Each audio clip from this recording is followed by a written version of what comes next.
Hola, sóc Jordi i treballo en el despatx d'advocats d'Enrique Perales de Lawyer in House Jr. És el becari. Estic molt content i a gust.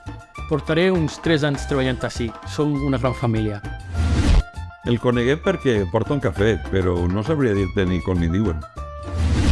El despatx d'Enrique Perales és com la meva segona casa.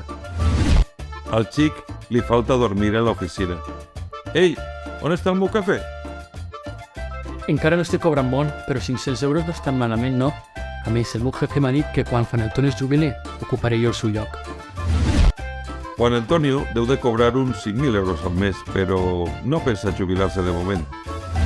Per això hauria d'esforçar-me una miqueta més. Si faig un parell més d'hores al dia, ho aconseguiré. Només treballa mitja jornada, és a dir, 12 hores al dia. Bé, me'n vaig, que se m'han acabat els 20 minuts per a dinar. Un altre dia seguim parlant, que si no se'm fa tard. Ei, alhora sí, eh? L'ocupació juvenil es troba fortament afectada per dues grans tendències que afecten a la gent jove, l'atur i la precarització. El desembre del 2022, el 52% de les persones actives d'entre 16 i 29 anys es trobaven a l'atur. D'altra banda, el 58,5% de les persones joves que sí que tenien treball es veien afectades per la temporalitat.